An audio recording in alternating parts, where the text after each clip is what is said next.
Van Gogh merupakan seorang pelukis yang berasal daripada Belanda dan semua karyanya amat terkenal dengan adanya kecantikan, emosi dan warna yang amat mempengaruhi pada abad ke-20. Karya yang dibawa oleh beliau merupakan aliran Post-Impressionism yang mana karyanya dilukis dalam konteks fizik dan emosional yang berlaku dalam kehidupan seharian beliau.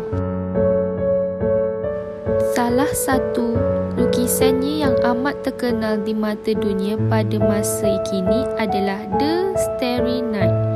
Sebelum beliau menghasilkan karya The Starry Night, terdapat beberapa perkara yang menarik berlaku sebelum beliau menghasilkan karya tersebut. Van Gogh mempunyai kelebihan yang menarik iaitu beliau mula melukis ketika umurnya mencecah 27 tahun.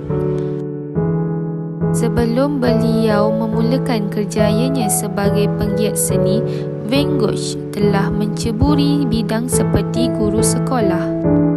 Tapi kesemuanya itu tidak membuahkan hasil yang lumayan. Van Gogh menghantar surat kepada abangnya untuk memberitahu tentang pertukaran pekerjaannya.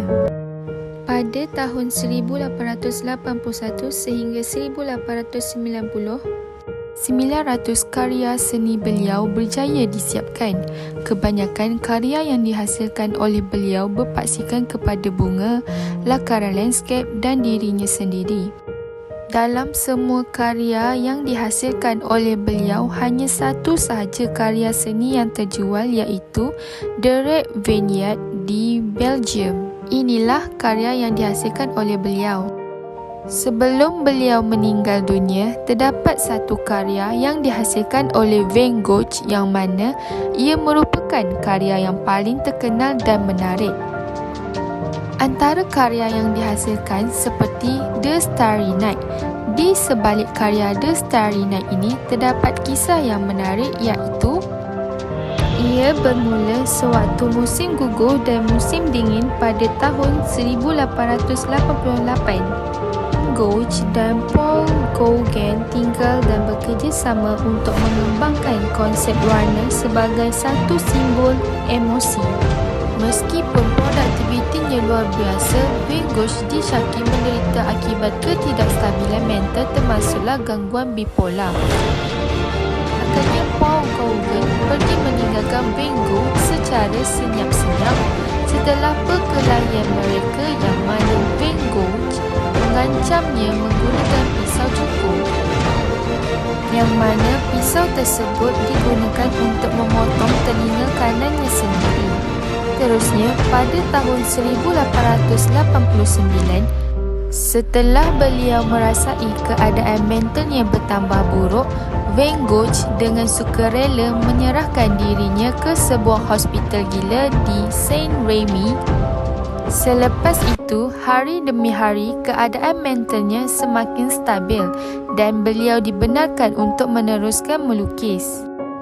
Dari hospital itulah Van Gogh menghasilkan karya The Starry Night yang mana beliau menggunakan sekitar kawasan klinik dan taman sebagai subjek utama lukisannya. Sehinggakan keadaan mentalnya semakin baik hingga beliau dibenarkan pulang.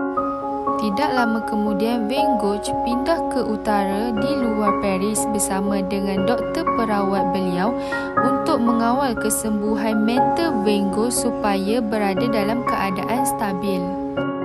Akan tetapi keadaan Van Gogh amat memburuk dan menurun setelah mengetahui Theo ingin membangunkan bisnesnya sendiri dan memberitahu bahawa dengan bantuan Van Gogh, ia akan menurunkan pembangunan bisnesnya sementara waktu. Pada tahun 1890, Van Gogh berjalan ke ladang gandum dan menembak dirinya sendiri di dada dengan pistol, akan tetapi Van Gogh belum mati dan berhasil berjuang ke kamarnya. Dan akhir penceritaan kisah Van Gogh ini, ia diakhiri dengan kesedihan atas kematian antara dua saudara lelaki iaitu Van Gogh dan Theo. Terakhir sekali, pada tahun 1 Disember, mengungkapkan segala penyakit yang dialami oleh Van Gogh, iaitu penyakit otak, yang mana penyebabnya adalah terlalu banyak bekerja atau sedih yang mendalam dan depres. Dan beliau telah meninggal dunia pada 25 Januari 1891. Setelah beliau meninggal dunia, karyanya mula meningkat maju. Bahkan sehingga kini karyanya berkali-kali menjadi salah satu karya seni yang termahal di dunia.